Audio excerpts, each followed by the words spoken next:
numerical number 7 is 11.7.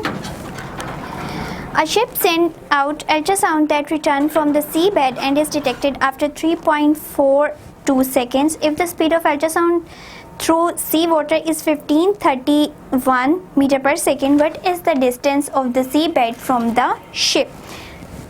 तो जो हमारा न्यूमेरिकल नंबर 5 एंड 6 है उसी की तरह से ये न्यूमेरिकल सॉल्व होगा, ठीक है। और हमें कहा गया है कि एक शिप है जिसने अल्ट्रासाउंड वेव को सेंड किया है सी के अंदर, ठीक है। अब वहाँ से जो हमारी रिटर्न होके वेव आई और डिटेक्ट हुई वो हुई है 3.42 सेकेंड्स के बाद, यानी ये है इको वेव जो कि रिफ्लेक्ट होके आई है, ठीक है।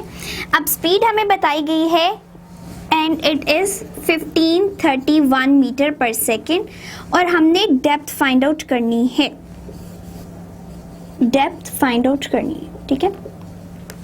सो गिवन डेटा लिख लेते हैं कि हमें गिवन है speed which is 1531 metre per second. Secondly given है echo time which is 3.42 seconds, ये है t, ठीक है। एंड हमें फाइंड आउट करनी है depth which is s and find out, ठीक है। सो इको टाइम है, इसका मतलब है वेव रिफ्लेक्ट होके वापस जा रही है और हमें डिस्टेंस फाइंड आउट करने के लिए क्या चाहिए, सिर्फ वो टाइम चाहिए जिसमें वेव एक दफ़ा पहुंच गई है नीचे तक, ठीक है। सो कभी भी हमने डिस्टेंस फाइंड आउट करना हो, हम यूं ही कहते हैं ना कि इधर से हमने 2 कदम आगे मूव किया तो इतना डिस्टेंस हुआ, ठीक है। अब हम ये तो नहीं ना कहते कि हम वहाँ से मूव करके गए और फिर वापस आए तो हमारा डिस्टेंस या उस पॉइंट तक का डिस्टेंस इतने किलोमीटर है, नहीं। बल्कि अगर आपने कहीं आउट सिटी का डिस्टेंस भी बताना हो तो आप बता देते हैं कि इतने किलोमीटर्स जो है ये सिटी हमसे दूर है। तो वो जो इतने किलोमीटर होता है वो जस्ट सिंगल साइड जाने का बताया जाता है कि इतना डिस्टेंस कवर होगा तब आप इस एरिया में पहुंच जाओगे। तो ऐसा नहीं होता कि आप बताते हैं कि इतने किलोमीटर आप जाके फिर वापस आएंगे तब इतने किलोमीटर होगा, नहीं। बल्कि डिस्टेंस का कब फाइंड आउट किया जाता है, सिर्फ एक टाइम से, यानी एक टाइम का डिस्टेंस बताया जाता है कि यहाँ इस सिटी से लेके उस सिटी तक का डिस्टेंस इतना है।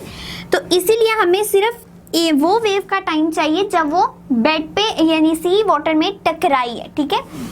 तो सी सरफेस के साथ जब वो टकराई तब का टाइम हमें चाहिए। और जबकि हमारे पास इको टाइम है, इको टाइम क्या होता है कि रिफ्लेक्ट होके जब वापस जाके डिटेक्ट हुई तब, ठीक है।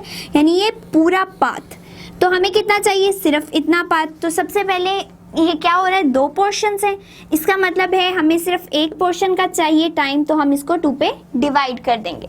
सो 3.42 डिवाइडेड बाई 2 हमारे पास आता है 1.71 सेकेंड्स, ठीक है।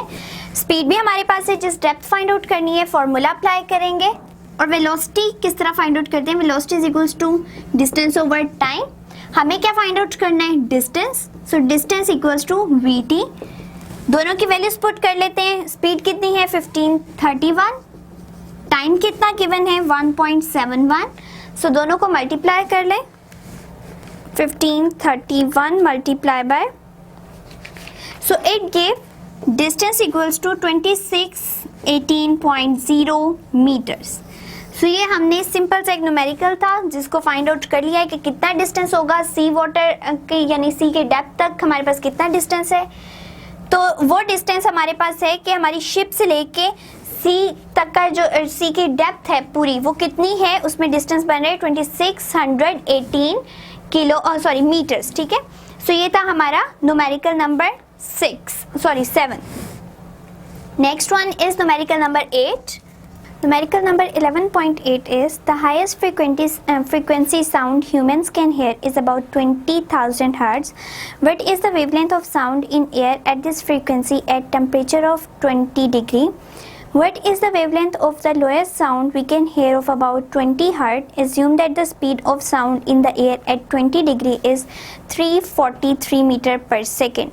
So सबसे पहले एक हाईएस्ट फ्रीक्वेंसी दी गई है which is 20,000 hertz and wavelength जो है हमें फाइंड आउट करनी है, ठीक है। सेकेंडली हमें क्या कहा गया है कि एक लोएस्ट फ्रीक्वेंसी दे दी गई है दैट इज़ 20 हर्ट्स, ठीक है। और अब हमें उस पर भी वेवलेंथ फाइंड आउट करने के लिए कहा गया है, जबकि स्पीड जो दी गई है it is 343 metre per second.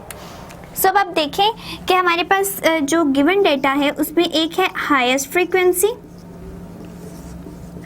Frequency जिसको हम कह लेते हैं ये है F1, ठीक है, एंड इसकी वैल्यू है 20,000 हर्ट्ज, ठीक है, और हमें कहा गया है कि वेवलेंथ फाइंड आउट करें, lambda equals to find out, ठीक है। सेकेंडली हमें कहा गया ये ए पोर्शन कर लें, बी पोर्शन में हमें कहा गया है लोएस्ट फ्रीक्वेंसी है जो कि इंसानी कान सुन सकते हैं, उसको हम कह लेते हैं F2 and it is 20 hertz. So इस पे वेवलेंथ फाइंड आउट करनी है विच विल बी लैम्डा 1 कर लें एंड ये हो जाएगा लैम्डा 2, जबकि दोनों केसेस के लिए स्पीड जो है साउंड वो सेम है which is 343 metre per second, ठीक है। दोनों के लिए स्पीड सेम है लेकिन फ्रीक्वेंसीज चेंज कर दी गई हैं और हमें कहा गया है कि इन पे वेवलेंथ फाइंड आउट करनी है। अब आपको टेम्परेचर्स भी दिए हुए हैं, वो कुछ चीज़ें ऐसी होती हैं जो हमें रिक्वायर्ड नहीं होती बट जस्ट कंफ्यूज करने के लिए दे दी जाती हैं, ठीक है। तो यहाँ पे जो टेम्परेचर मेंशन है वो भी जस्ट कंफ्यूज करने के लिए है, अदरवाइज उनका हमारे पूरे न्यूमेरिकल से कोई लिंक नहीं है, ठीक है। हमारे जो फॉर्मूला है उनसे भी कोई लिंक नहीं है टेम्परेचर का, जस्ट वो कंफ्यूज करने के लिए दिए गए।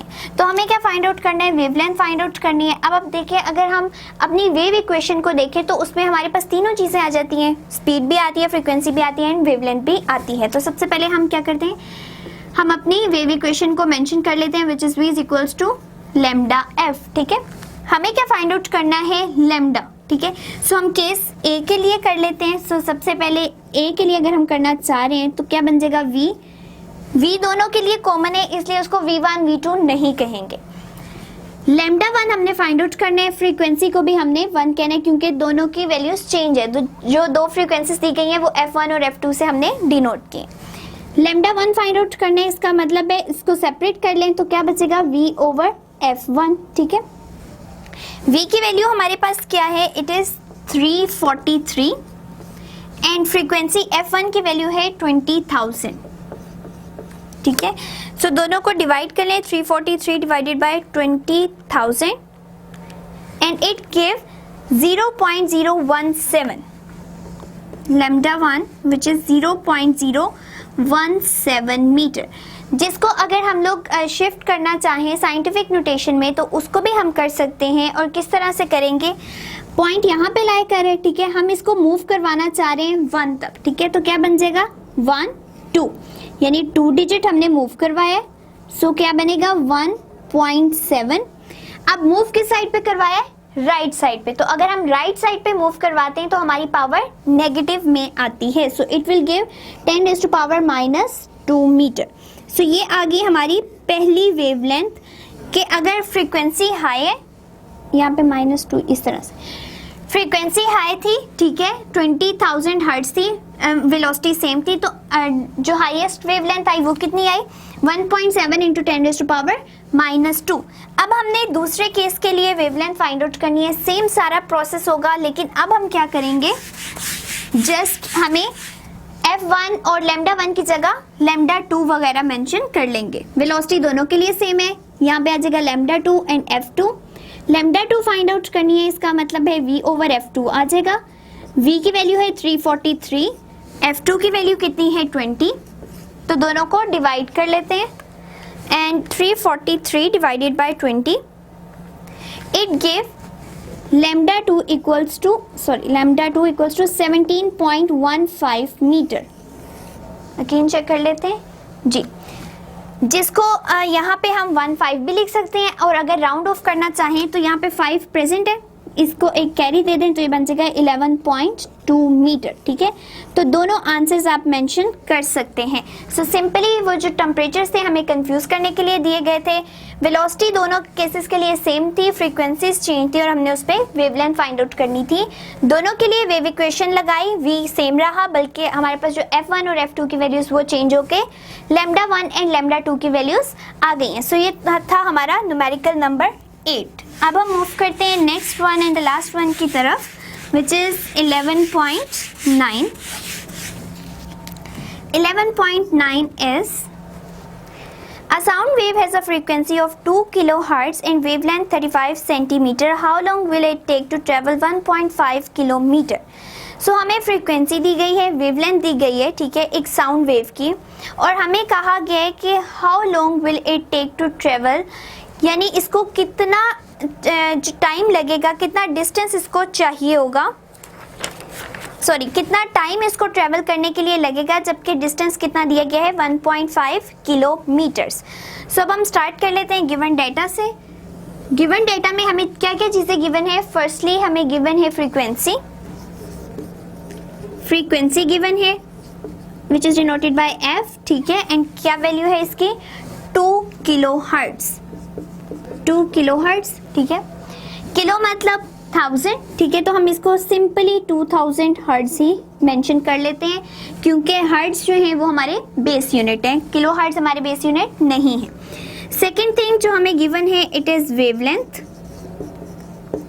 एंड वेवलेंथ लैम्डा से डिनोट करते हैं, एंड वेवलेंथ की वैल्यू जो हमारे पास है इट इज 35 सेंटीमीटर, 35 सेंटीमीटर, जबकि हमारे पास वेवलेंथ का बेस यूनिट क्या है? मीटर। इसका मतलब है हमें सेंटीमीटर्स को किस में कन्वर्ट करना पड़ेगा? मीटर्स में। सो 35 डिवाइडेड बाय 100, ठीक है, इसको भी यहीं पे हम सॉल्व कर लेते हैं। 35 divided by 100 it give 0.35 metre answer, ठीक है। थर्ड थिंग जो हमें गिवन है डिस्टेंस, ठीक है, डिस्टेंस दे दिया गया यानी एस दे दिया गया है, it is 1.5 kilometres. 1.5 kilometre is again कि 1.5 को हमने मल्टीप्लाई करना है 1000 के साथ, ठीक है, जो हमें क्या देगा आंसर? 1500 मीटर। सो ये आप जब करेंगे इसको कैलकुलेटर से भी तो आपके पास डायरेक्ट आंसर आ जाएगा 1500 मीटर्स। हमें फाइंड आउट क्या करना है? टाइम, कि इस सारे प्रोसेस में कि पहले एक फ्रीक्वेंसी थी साउंड की इतनी और उसकी वेवलेंथ इतनी थी, उसने इतना डिस्टेंस ट्रेवल कर लिया तो कितने टाइम के अंदर किया, ठीक है। अब अगर आप देखें तो हमारे पास डिस्टेंस भी है, ठीक है, और टाइम फाइंड आउट करना है, तो हमारे पास सिर्फ ये एक ही इक्वेशन से हो सकता है जो है वेलोसिटी की डेफिनेशन, ठीक है। तो टाइम फाइंड आउट करने के लिए क्या करेंगे? टाइम दूसरी साइड पे चला जाएगा एंड एस ओवर वी आ जाएगा। अब हमारे पास s गिवन है, v गिवन नहीं है, इसका मतलब है हमें पहले v फाइंड आउट करना है, और v फाइंड आउट करने के लिए अगर आप यहाँ देखें तो आपको फ्रीक्वेंसी भी गिवन है, वेवलेंथ भी गिवन है, इसका मतलब है हम यहाँ पे वेव इक्वेशन पुट करेंगे, वो क्या है? v is equals to F lambda. f की वैल्यू भी गिवन है, लैम्डा की वैल्यू भी गिवन है, दोनों को मल्टीप्लाई करते हैं, ठीक है। Frequency is 2000 and sorry frequency is 2000 yes, and lambda की वैल्यू है 0.35, ठीक है, दोनों को मल्टीप्लाई कर लें। 2000 मल्टीप्लाई 0.35 इट गिव 700 आंसर, ठीक है। इसका मतलब है कि सॉरी मीटर पर सेकेंड, हमारे पास वेलोसिटी कितनी आ गई? 700 मीटर पर सेकेंड। सो अब हमने क्या करना है? टाइम फाइंड आउट करना है। एस गिवन था, वी फाइंड आउट कर लिया, दोनों की वैल्यूज पुट करेंगे तो टाइम आ जाएगा, ठीक है। तो टाइम इक्वल्स टू एस की वैल्यू क्या है हमारे पास? इट इज 1500, वेलोसिटी इज 700, ठीक है। So 1500 divided by 700 will give 2.14 seconds. So ये हमने टाइम फाइंड आउट कर लिया कि अगर वेवलेंथ किसी की वेव की इतनी है और फ्रीक्वेंसी इतनी है और उसने इतना डिस्टेंस कवर कर लिया तो टाइम कितना हुआ हमारे पास? हमने अपनी जस्ट जो वेलोसिटी की डेफिनेशन है उसको पुट किया, क्योंकि हमारे पास टाइम को फाइंड आउट करने के लिए सिर्फ एक वही इक्वेशन है इस चैप्टर में, ठीक है। टाइम चाहिए था, दोनों को सेपरेट आउट कर लिया, ठीक है। अब हमारे पास डिस्टेंस था, वेलोसिटी नहीं थी, उसको हमने वेव इक्वेशन पुट करके वेलोसिटी फाइंड आउट कर ली which is now 700 metre per second. फिर हमने डिस्टेंस और वेलोसिटी की वैल्यू इस फॉर्मूला में पुट की एंड हमारे पास टाइम आ गया विच इज 2.14 सेकेंड। सो ये था हमारा जो 9th न्यूमेरिकल।